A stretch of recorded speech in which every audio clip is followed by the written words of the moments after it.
திரியேக கடவுளின் நாமத்தினால் நம் அனைவருக்கும் கிருபையும் சமாதானம் உண்டாவதாக. ஆமீன். இந்த ஆசீர்வாதமான ஜெப தியான வேலையில வந்திருக்கவங்களை கடவுள் ஆசீர்வதிப்பாராக. கடவுளின் ரட்சிப்பு வருகிறது. இன்றைக்கு எல்லாருடைய வாழ்வில் எல்லாமே இருந்தாலும் கூட இன்றைக்கு வெறுமை என்பது இருக்கத்தான் செய்கிறது. எப்பேற்பட்டதை நாம் சேர்த்து வைத்தாலும், எப்பேற்பட்டதை நமக்கென்று வைத்துக் கொண்டாலும், இன்றைக்கு எல்லாருடைய வாழ்க்கையில வெறுமை என்பது இருக்கத்தான் செய்கிறது. இந்த இஸ்ரேல் மக்கள் பாபிலோனில் சிறையிருப்புல இருக்கிறாங்க. அவர் சிறையிருப்பை முடித்து விட்டு மீண்டுமாக தங்களது சொந்த தேசத்துக்கு வருகிற பொழுது அந்த தேசம் வெறுமையா இருக்கிறது. அவர்கள் விடுதலை பெற்றும் கூட தங்களது தேசத்தின் நிமித்தமாக அவர்கள் மனங்கசந்து போகிறார்கள், நம்பிக்கையை இழந்து போகிறார்கள். என்றைக்கு நம்முடைய இடம் மாறும், என்றைக்கு நம்முடைய நிலை இல்லாம மாறும் என்று சொல்லி அவர்கள் தடுமாற்றத்தோடு இருக்கிறார்கள், விரக்தியில இருக்கிறார்கள். ஒரு பக்கம் விடுதலை பெற்றது சந்தோஷமா இருந்தாலும், மறுபக்கம் அவருடைய அந்த தேசத்தின் நிமித்தமாக அவர்கள் துக்ககரமாக இருக்கிறார்கள். இப்படியாக நம்பிக்கை இழந்து இருக்கிற சூழ்நிலையில கடவுள் ஏசாயா தீர்க்கதரிசி மூலமாக அவர்களுக்கு ஒரு புதிய நம்பிக்கையை கொடுக்கிறார். அந்த மக்களுடைய சோர்வை மாற்றுகின்றவராக இருக்கிறார். அதான் நாம் பார்க்கிறோம். ஏசாயா 62ஆம் அதிகாரத்துல 11ஆம் வசனம் இப்படியாக சொல்கிறது, நீங்கள் சீயோன் குமார்த்தியை நோக்கி, இதோ உன் ரட்சிப்பு வருகிறது, இதோ அவர் அருளும் பலன், அவரோடும் அவர் செய்யும் பிரதிபலன் அவர் முன்பாகவும் வருகிறது என்று சொல்லுங்கள் என்று கர்த்தர் பூமியின் கடையாந்தரம் வரைக்கும் கூறுகிறார். ஆம், எனக்கு அன்பானவர்களே, இந்த இடத்துல பார்க்கின்ற பொழுது நம்பிக்கை இழந்த ஜனங்களுக்கு கடவுள் சொல்கிறார், இதோ உன் ரட்சிப்பு வருகிறது. உன் ரட்சிப்பு வருகிற பொழுது அவர் கொடுக்கிற பலன் அவரோடு வரும், அவர் செய்ய போகிற பிரதிபலன் அவருக்கு முன்பாக வரும் என்று சொல்லி கடவுள் சொல்லுகிறார். அப்ப கடவுள் அருளும் அந்த ரட்சிப்பு என்பது ஆண்டவராகிய இயேசு கிறிஸ்து. இன்றைக்கு பாவத்தில் இருக்கிற நம் எல்லாரும் மீட்டெடுக்க போகிறவர். பாவத்தின் நிமித்தமாக, பிசாசின் கிரியை நிமித்தமாக, பிசாசின் சோதனையினால இன்றைக்கு நம்பிக்கை இழந்திருக்கிற ஜனங்களுக்கு, விசுவாசத்தை இழந்து இருக்கிற ஜனங்களுக்கு, பாவத்தின் பிரதிபலனை அனுபவிக்கிற ஜனங்களுக்கு ஆண்டவராகிய இயேசு கிறிஸ்து அவர் வரும் பொழுது அவர் பிரதிபலன் கொடுக்கின்றவராக இருக்கிறார். எல்லாரையும் மீட்டெடுக்க வரப்போகிறார்.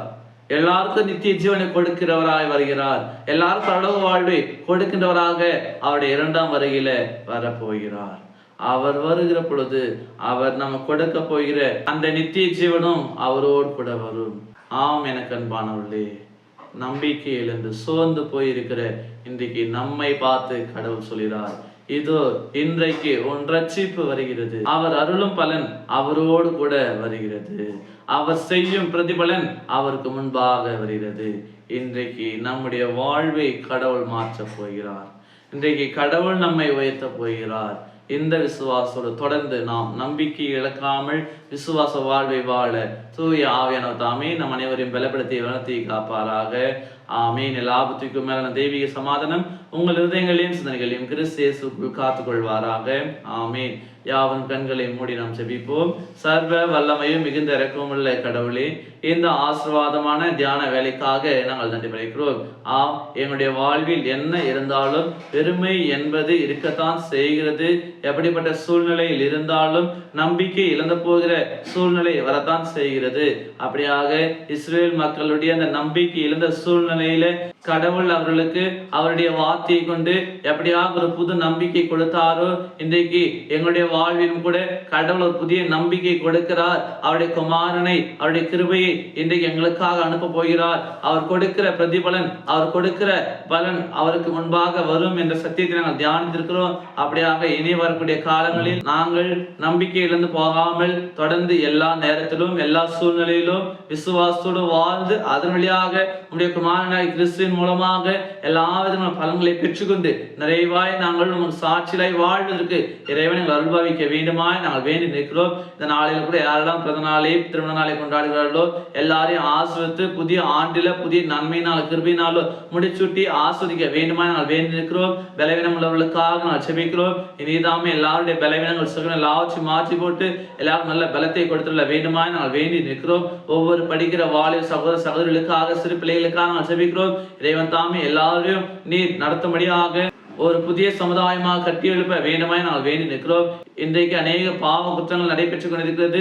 நீதாமே எல்லா விதமான குற்றங்களிலிருந்து எல்லா ஜனங்களை விளக்கும்படியாக நாங்கள் செபிக்கிறோம். தீமை செய்பவர் ஒருவரும் இல்லாதபடிக்கு நீதாமே எல்லாரும் நேர்மையின் வழியில் நடத்திட வேண்டுமா நாங்கள் வேண்டி நிற்கிறோம்.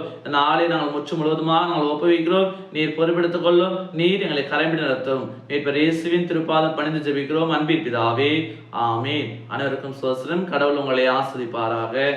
ஆமேன்.